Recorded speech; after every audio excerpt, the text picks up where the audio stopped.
In Hindu mythology, the day Shiva gets angry and opens his third eye, is the day of mass destruction. Since tsunami in 2004, this is the worst natural calamity that India has faced in recent past.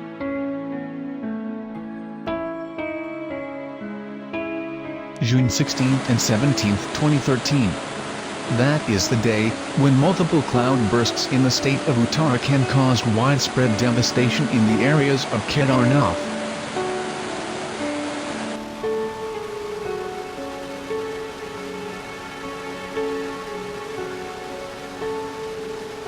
Goons, an NGO that has always been active and involved in helping people who are left stranded by Mother Nature after any major disaster. What I share with you here is what I saw, what I experienced amidst these volunteers who were there with only one objective: helping the victims, at times, risking their own lives.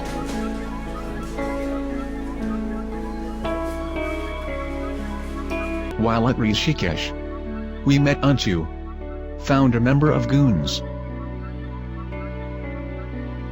He guided us around to the makeshift godown for storing all the supplies that he hoped to send across to the affected area. It was basically a community hall. This was being used to store donations like ration material, clothes, drinking water, utensils, etc. pouring in from all parts of India.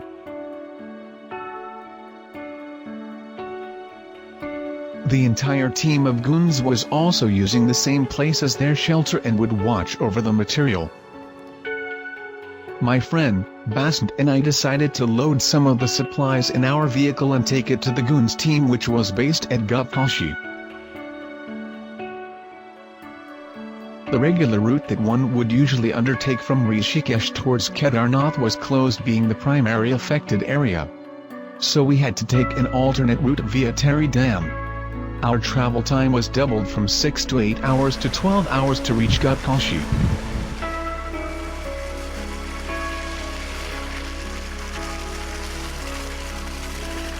The biggest challenge, as they shared with us, was to transport these supplies to the remote villages, which were worst affected. We knew there would be challenges and obstacles. We drove on. Scenic beauty, lush green surrounded us till we reached Teri Dam.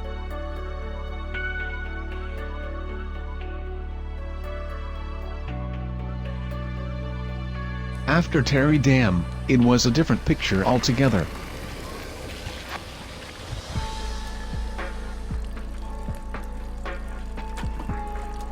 There was a lot of road repair and construction work by Border Road Organization to ensure connectivity to the upper areas. These roads that were barely used, now saw an overload of traffic every day.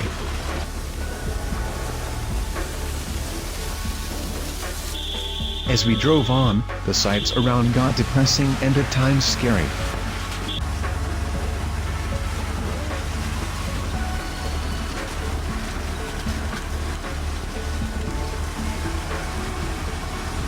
Warning signs all along the road, stretches where we were driving in mud because roads had been washed away.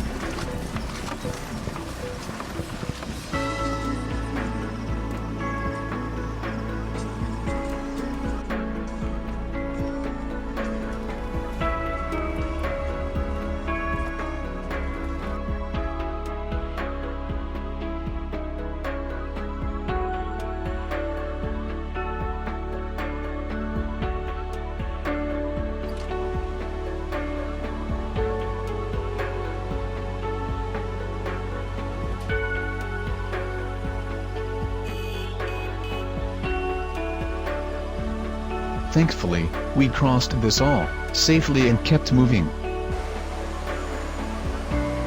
We were warned not to drive at night, and with no hotels in sight, we camped near the riverbed at Kansali, which is 8 hours away from Gutkashi.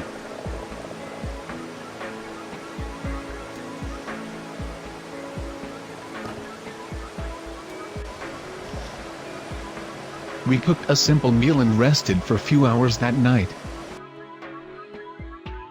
Heavy downpour of rain woke us up next morning, making our onward journey even more difficult with the roads more slippery and awash with mud and debris.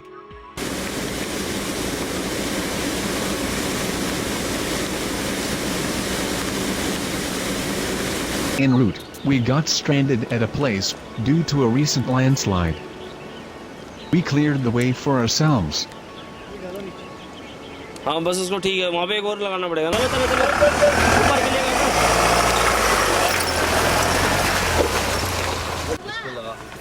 It was good to see that a lot of NGOs were engaged in helping locals by distributing ration and other household items. Majority of the villagers based in the area are entirely dependent on tourism at Kedarnath shrine for their livelihood. We were heading towards Fata, a village 15 kilometers before Gorikan. However, there was a heavy landslide.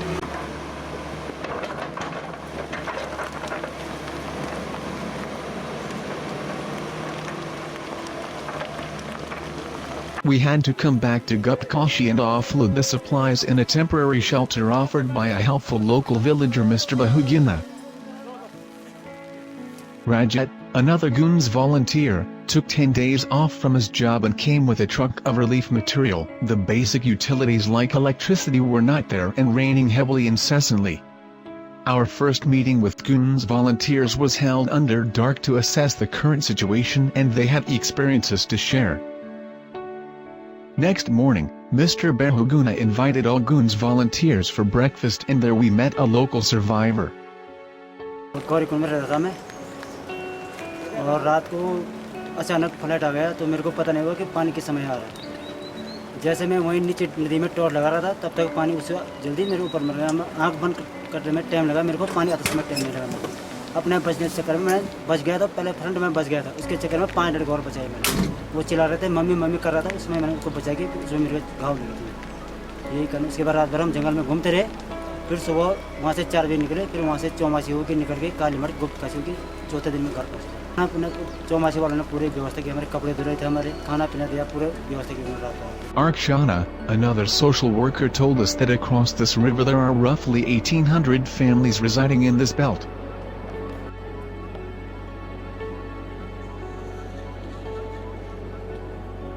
The villages that they called their home were the worst affected as they had lost all contact with humanity and basic utilities. The bridges were washed away, there was no connectivity to reach them and give them the much needed help. They had to walk around 15 to 20 kilometers to Guptkashi to collect the relief material and walk back all the way with heavy packages on them. Many individuals and various NGOs did what they could do. There are no condolences for someone who lost her son.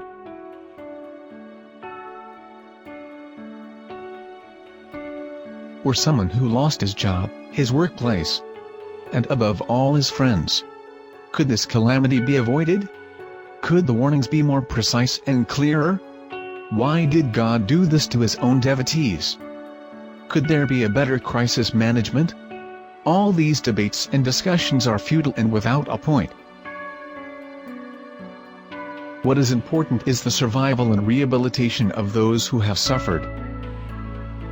They need access to sanitation, food, medication, employment and education.